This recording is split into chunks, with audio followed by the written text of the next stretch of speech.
InnerQuest explores various pathways through which you can connect with the infinite wisdom of the universe and apply it to personal, professional, and spiritual growth. This program, featuring accomplished practitioners, educators, and authors, is provided by Infinity Foundation, an innovative center for holistic studies and research. We invite you to share this journey with us. Hello, welcome to InnerQuest. My name is Jay Stone, your host for today, and our guest is Joy Lucinda. Welcome. Hi Jay, thank you for having me. You know, you have such an interesting name. Tell the audience what your name means. Oh, okay. Well, I was just telling Jay that it's very interesting because my first and middle name is Joy Lucinda, but I've always gone by just Joy.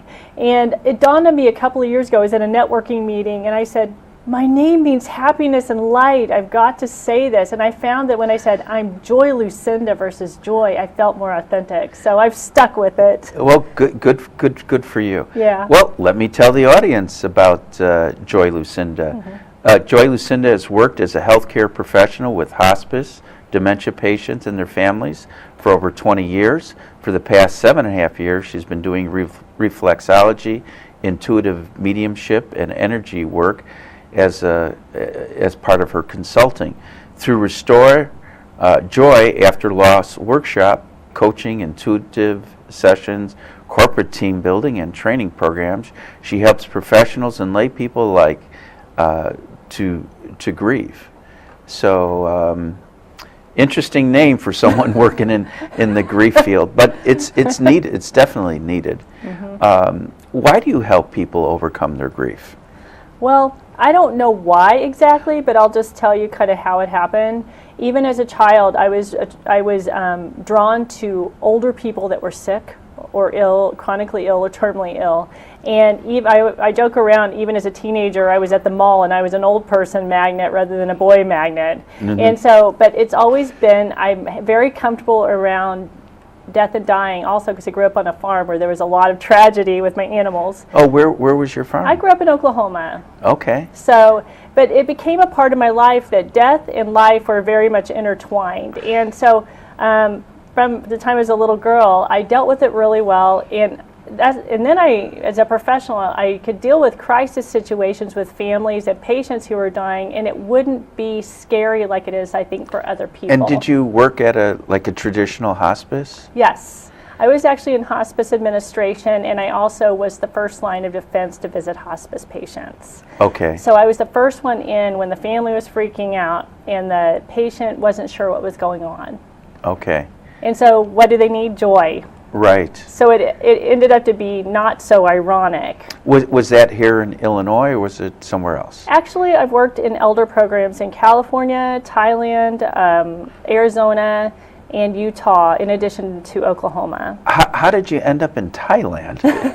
Well, I was in grad school with a woman a Thai woman who was getting her PhD in gerontological nursing, and I was getting my master's degree in gerontology administration at the time. That's the study of aging. And so she's like, hey Joy, you want to go to Thailand and teach English and work with our gerontological nursing program? And I said yes.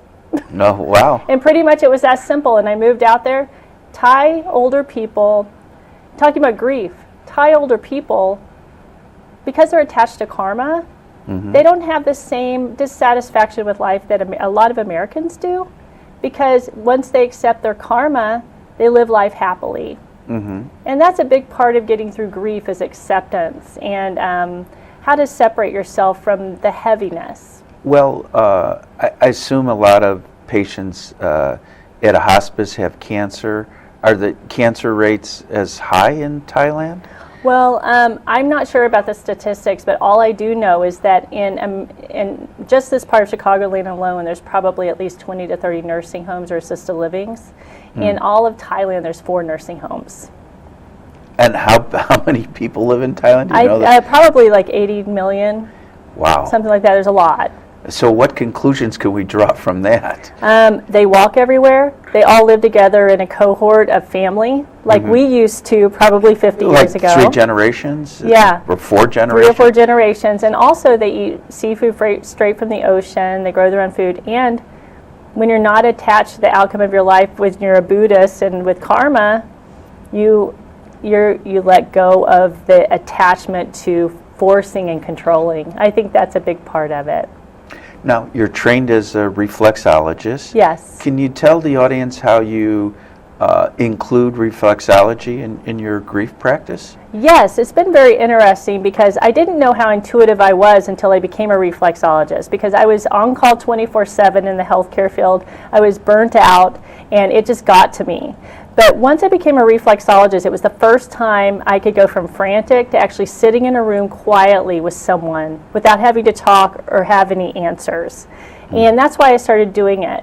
But what ended up happening is I noticed my thumb would go to the right physical spot on the foot, that the point that's related to the area of the body that needed help on them. And I was like, well, that's interesting that I knew that. And then it got to the point over time, after hundreds of clients, that I would also be able to touch the point on the foot and go, I'm on your kidney, but what are you trying to let go of? I know the emotion it is. Can you tell me if this is right? Is that fear for kidney? Do you know what? It depends on the person. There's definitely books that have meanings, Yeah. but it depends on that person's situation. So I don't try to get bogged down with what the books say all the time. Yeah, okay. Like Louise Hay or whatever, but I do refer to her sometimes. But yeah, it varies. And and it's amazing because I started seeing pictures of what that emotion was over their energy, and I didn't know I did energy work. And then what would you do next? Well, the first thing is I would ask them the question to clarify, to make sure I wasn't going crazy, because I didn't realize reflexology helped with emotional states. I just thought, I'm burned out, I'm going to twiddle with toes, relax people, and go home. Well, it turns out it's very holistic, and the more I learned about it, that each toe represents certain emotions, and each organ does as well. Yes. And are you still using reflexology today? I kind of do a melding of reflexology with the energy work and in mediumship. It kind of all melds together. But reflexology, I'm finding, is the hand holding that gets me in with people. So people will come to me for that. And I would assume that the patients, the terminal patients, they don't get a lot of touching unless it's for medical intervention. You're exactly right. Yeah. And this is so different because this is a kind of touch that, you're right, it's not for medical intervention, but it's safe. So when I reach out for someone's hand, even if someone's severely demented or agitated, very seldom do they not reach out again and let you just hold. Yeah. And it's very interesting, just from doing this, talking about grief and reflexology, I actually finally figured out on an intuitive level that the right arm holds all the heavy emotions around grief, and the right side does. And I notice if I work the right hand and just let it go down, just like this, holding the middle of just putting my finger on the middle of the hand, I noticed that their face would get lighter. And I noticed people who were grieving, they were grieving less after a couple of sessions dealing with this. Do you know if there's any research done on reflexology and gerontology? Not a lot. I've looked up a lot of research on specific diseases and symptoms. A lot of it's based out of China and India, but it doesn't really target in on a lot of specific issues like that. But however, there is a woman who is doing a lot of American research on dementia and reflexology. And do you know what the research is showing? Yes, it's showing decreased cortisol levels even in very agitated people with dementia who are sundowning, which means they're when the sun goes down, they start having more behaviors. Yes. So yes, they're noticing the stress levels and they're sleeping better, and their bodies are actually functioning better, and they're more alert. Now, it is possible for us to do reflexology on ourselves? Yes, a lot of people ask that, and absolutely it is. And it's very interesting. I get a lot of ideas in my car because I drive to a lot of clients' houses. I drive a lot, and it was probably about 7 years ago I came up with the 4 handy rules of thumb. And it's basically a self-care technique with different points on the hands. And then I came up with a 3-minute reset. Reflexology ejects stress every time. That's the reset. And that's a 3-minute protocol I teach almost all the healthcare professionals I train.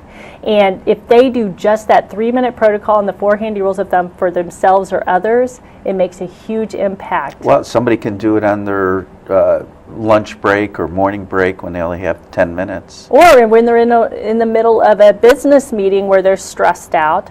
Or maybe they just had a fight with their spouse. You can do it absolutely anywhere, anytime. Now, you've mentioned mediumship, and I mentioned in your bio. Our audience may not know about mediumship or how you use it. Can you elaborate on mediumship? Absolutely. Well, what I've learned is that a lot of people think I'm Teresa Caputo, which is the Long Island medium. Yeah. And the thing is that all mediums have a really different gift. So I have the gift, she's on all the time, no matter where she goes. I can turn it off and on, but I see pictures and metaphors and what people look like. And I don't necessarily know their names, things like that. But the point is that mediumship is simply, more than anything for the client, it gives people peace knowing that their loved ones are not gone. They're really there. They're really a presence. There's a lot of validation that goes into what we see. And so would you be meeting with families after their loved one has deceased? Sometimes I meet with entire families, and it's very interesting because different people from the other side will show up for different people. And so that's very interesting. But also I want to make it clear that there's very controversy with religion with suicide, and I've ended up working with quite a few moms who've dealt with their sons or daughters committing suicide. And in my experience, they are better on the other side. And they give us reasons as to why they did what they did. Well, one thing I've learned about people who successfully commit suicide is that they don't want to die, they just want the pain in this life to stop. That is totally true. The pain is worse than living. But it's amazing because one thing I want to bring up before we move on is that they become wise people for their parents and families and other people they know, often giving them insights that they couldn't give when they were on earth. And when did you realize you had the ability to be a medium? Did it come to you at a young age where you were like having conversations with a grandparent or a deceased neighbor? Do you know what? I wish it was that profound. I don't really remember exactly when it happens, but it was definitely after. It was probably 5-6 years ago when I was doing reflexology. I would just be in that quiet space, and then all of a sudden, instead of just tapping into the emotion, I was seeing people behind them and just saying, "So do you have a grandma that looks like this?" just nonchalantly. And it was there. I don't know how. It just started. And I started trusting it. Wow. And so in what ways are intuitive medium and energy work beneficial in the workplace? Oh, so beneficial. Well, it's very interesting because I've had several corporations, in addition to assisted living communities, hire me to do intuitive work with their staff. And one of the reasons is, one of them hired me because one of their coworkers, her daughter got stabbed brutally. And they wanted me to do a reading. And of course, I walk in, they're like, "She was stabbed. You have to read her and make her feel better." I'm like, pressure, right? Well, I did the reading. It turned out really good. It helped the mom a lot. But I also work in the south side of Chicago is kind of where this is. And a lot of the staff are dealing with murders. Yeah. And so they had me come in because they need their staff to be productive. They're taking care of older people. So ultimately what happens is that if I give them that peace, they're not so focused on the grief and they can be better at caring for the other people. And is the intuitive mediumship and the energy work something that you teach the hospital staff or the clinic staff to do for themselves, or you just kind of come in and pump them up? Well, I actually teach them the reflexology protocols I talked about, because that's so easy to apply and they can use it at any time. But I also tell them they can call in their loved ones and how to do it in general, because a lot of people don't think they can do it. Well, when you call in, you like say, "Hey, Mom, I want to visit." Yeah, And what I tell them is, when you feel a sensation of coolness, tingling, or warmth, or if lights flash, which doesn't happen as much in my experience, or if you just feel a sensation that they're with you, they're with you. Okay. Now, did you write that book? Yes, I did. I actually wrote this book. You want to talk a little bit about it? Sure. It's very interesting. I didn't think I'd ever be an author or write a book, but I was going through a bit of a grief process myself last April, and I was writing blogs. I decided to go back to Prescott, Arizona, where I lived before Illinois, and just by myself and visit That's up in the friends. mountains, isn't it? It is up in the mountains. It's west of Sedona. And isn't that where those firefighters died? There was a group of firefighters? Yes, absolutely it is. There's a lot of fires up there, but it's also amazing the rest of the time. Yeah.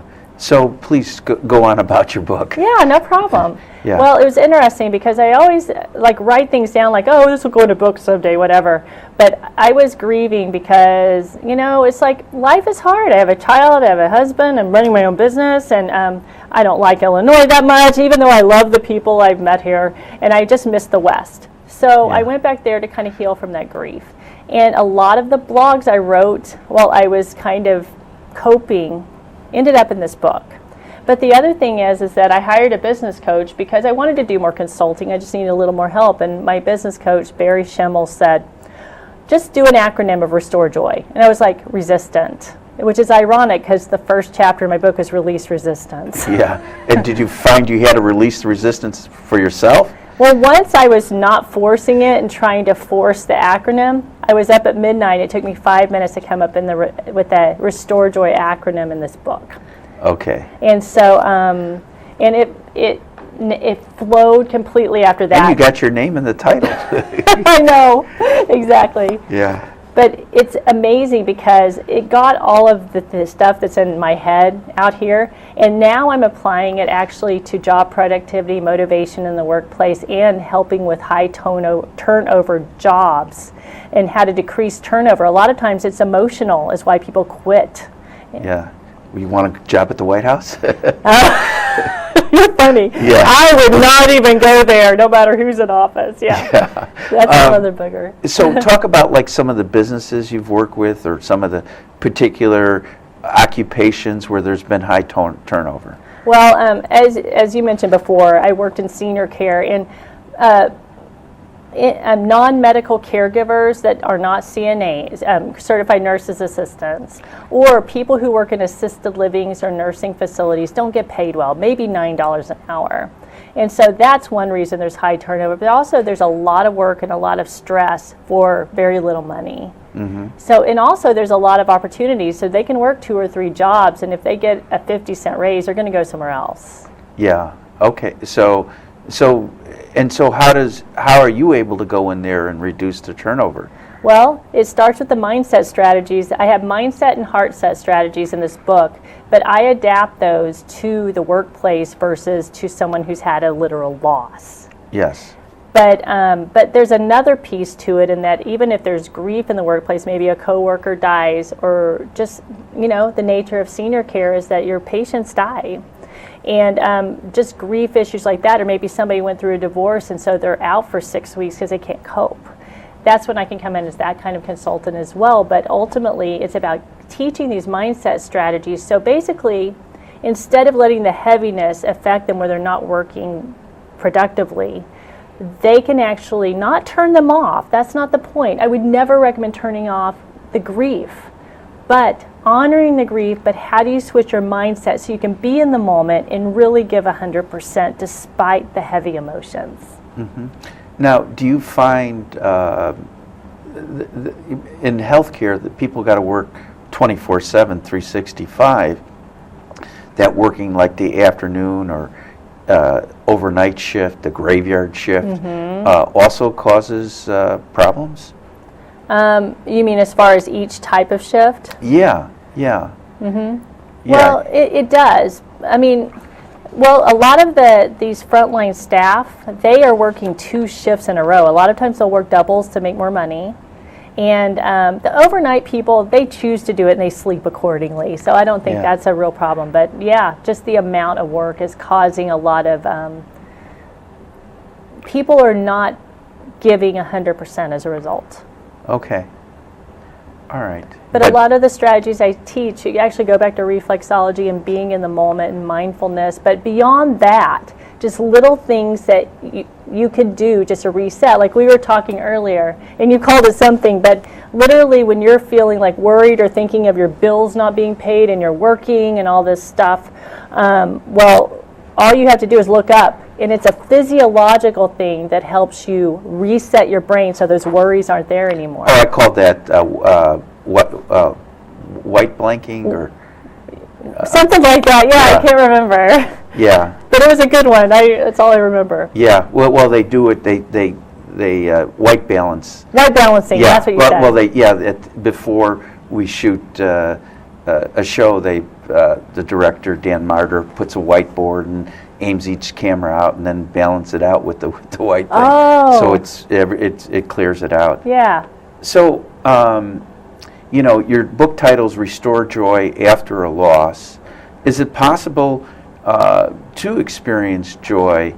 How is that possible to experience joy after a loss? Well, one thing is, it's how you define joy, but one thing I say in my videos or just to people in general is that no matter what you're going through, joy is always possible. And I don't think we're taught that. We're taught, there's a lot of chaos in our lives. There's a lot of stress. And so we're just focused on that. But just knowing that joy is possible really helps. The thing about joy that's interesting is really joy, the real state of joy is unconditional love. Mm-hmm. So it's beyond happiness. It's something that we know, for example, we know the sun is there whether it's up or not, right? Yeah. It's always there. That's how joy is. It's always behind the surface. Now, this is where it gets to the heavy versus light, which I talk about in my book and with my clients a lot.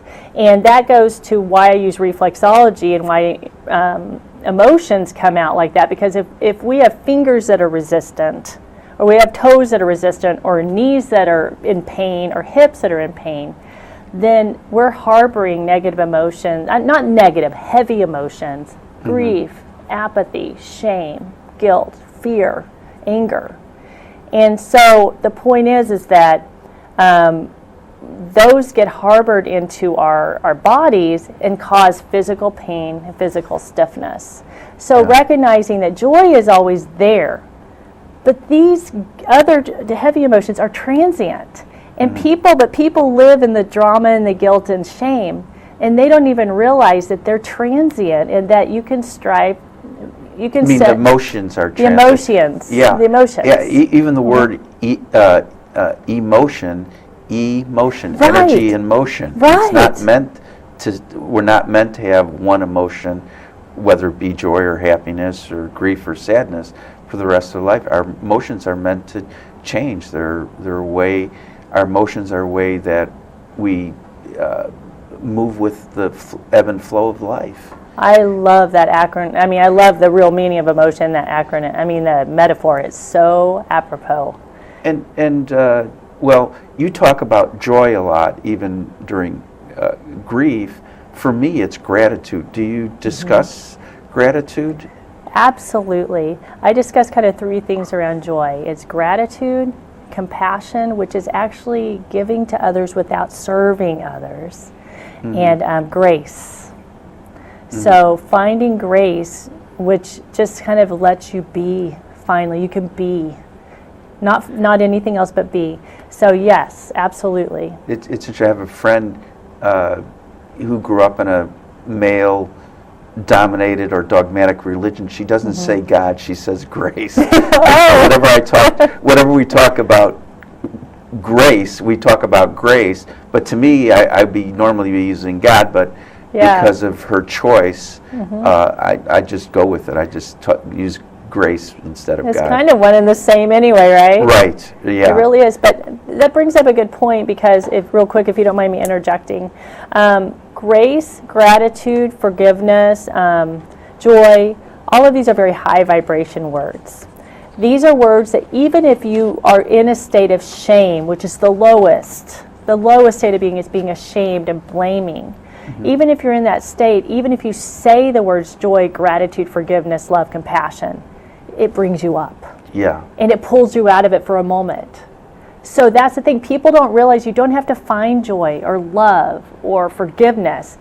Just in the act of saying it, you actually can get closer to it. So I have this scale in the book. It's based off of David Hawkins' Power versus Force Sure, book, I've which read the book. I know you have. Yeah. But I figured you had. Yeah.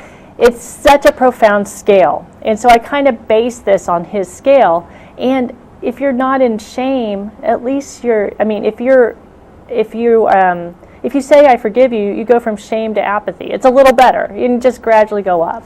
Yeah. So people don't realize it's that easy. Yeah. Did you want to give a little demonstration? I'm sure. Yeah. Yeah. please. Let me see what I want to demonstrate first. Well, first of all, I want to show everyone something really simple. There's something you can do, and this is what I actually teach kids, but people can remember it, if you don't mind me doing it real quick. Okay. So this is based on the 4 handy rules of thumb. And so what happens is when you open your eyes and you pull out the sun rays, and then when you go to sleep, you close your eyes, and then, and this is called When You're Not Okay, Be Okay. But what I say for the kids is, in the ocean waves, a little fishy swim in the ocean. Let me explain what these are. When you pull off on your fingers, isn't it great to find sunshine, right? Yeah. But when you pull off on your fingers, you're releasing resistance to those heavy emotions. So you literally are also releasing resistance from the neck up. And where do we feel the burdens of the world? Yeah. On the shoulders, right? Yeah. So you're literally taking it, those things that energy workers see are burdening you off the shoulders. But it also helps your neck and head and helps you relax. It takes the anxiety out. It pulls out the worry. It pulls out that need to try too hard to help everyone else. This is how babies go to sleep. But this is a reset point throughout the day. This takes attention out of the body and actually undoes those negative emotions we harbor in the body, which I mentioned earlier. It literally, you feel the tension leave, and then you're more aware. And then this balances your stress hormones so you can be neutral. So is this a mudra? It's a mudra as well. Yeah. Absolutely it is. But it's also okay. Be Yeah. okay. Yes, it's all of these techniques intermingle, Yeah, don't I they? forget about okay. Yeah. Excellent. Well, we got about a minute left. Okay. And we've got through 1/3 of the questions That's okay. that I prepared. What would you like to say to the audience about experiencing joy? Okay, let's see. Boy, put me under pressure here. Yeah, I know. I know. Well, being happy is simple. It's just a matter of, I boil it down to this. Tell yourself the truth about how you really feel, what you're really doing, and just don't lie to yourself anymore. Be true to yourself. Be true to yourself and tell yourself the truth. And is it worth it? From working with dying people, joy is knowing that you have a choice to make your life better. I've seen elderly people in a wheelchair just sitting in the sunshine, and they look so peaceful and so content just to be outside in fresh air. Got to wrap up. For more information about Joy Lucinda, Infinity Foundation, or Quest show, stay tuned to the credits at the end. Until next time, wish you good health, good spirits, and good fortune. Joy Lucinda, it's been a pleasure. I appreciate it. For more information about this show, guest, Infinity Foundation, or any of our other programs, please visit our website, infinityfoundation.org, or call us at 847-831-8828.